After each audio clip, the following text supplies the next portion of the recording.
everyone. My name is Bryce, and I'm a combat veteran. I served in the United States Marine Corps in the infantry, and today I'll be discussing with you our second part of yoga. So I would like to thank my colleagues Michael as well as Quincy for sharing yoga with us and talking about breathing exercises.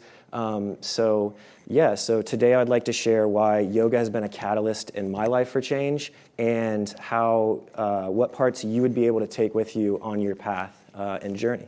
So yoga is a science, and it's been around for 5,000 years, and it's actually very systematic. There are multiple different types of systems of yoga. Personally, I practice meditational yoga as well as Ashtanga Vinyasa yoga. A quick show of hands, how many people think that yoga is just like all about turning yourself into a pretzel? Anybody? Soccer moms? Yoga pants. That's the one. Yoga pants? Okay. So I swear it's more than just soccer moms, yoga pants, and turning yourself into a pretzel. So as a technology, it approaches the mastery of the union between your body, your mind, and your energy or your spirit. So the yogic systems contain scientific knowledge that's been in use by civilizations for thousands of years. And these are different civilizations too, many different civilizations. So this is Adiyogi, or the first yogi. His name is Shiva, and he was the basis of where yoga comes from. And so 7 of his disciples, they were called rishis or sages. They, after learning from yoga from Adiyogi, they spread yoga around different parts of the world. Practical purpose of yoga. So what can you take away from this? What's in it for you? So yoga, it includes fostering peace, increased vigor, and vigor means like your health and wellness, but it's like all around, so you're just like very strong. You're able to control your senses. You're able to control your breath and your mind. So I would say, as well as living an intentional life. So encompassing all those aspects of wellness and your pursuit of happiness, your decision-making will be more in tune with your body, mind, and spirit. So yoga cultivates ways of maintaining a balanced attitude in day-to-day life. It endows one with skills that will allow you to be very precise in your actions.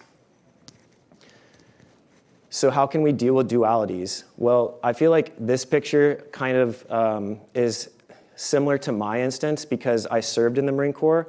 And as a warrior, I had to deal with dualities of life and death, good versus evil, black and white. And sometimes we all know that there's a gray area between that. It's not always, it's this or this thing. So sometimes we get confused, and yoga helps us with our self-discipline to be able to make judgment calls and live with these dualities and not always have to be so precise about cutting things in half. So in this instance, the middle blue gentleman is Krishna, and Krishna is who shared meditational yoga with us. So meditational yoga is a very, very strong practice to do in combination with breathing. And the gentleman to the right is Arjuna. And this picture is of a battle that was about to take place where Arjuna was a warrior and he was about to battle in a civil war between his family and his brothers.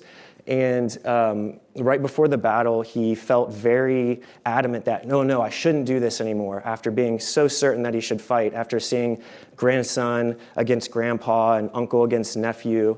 So he said, I don't want to fight, Krishna. I don't want to fight. Well, Krishna decided that he said, you know what? No, you should fight because you thought this is just, and you need to carry out your intention and be intentional about your life. And I feel like this helped me personally because having that warrior ethos, sometimes it's hard to decide when to fight, and you have to make that judgment call like on your own. So yoga being a system, and there being multiple systems of yoga, there's also 7 chakras that are basically energy sources along our body.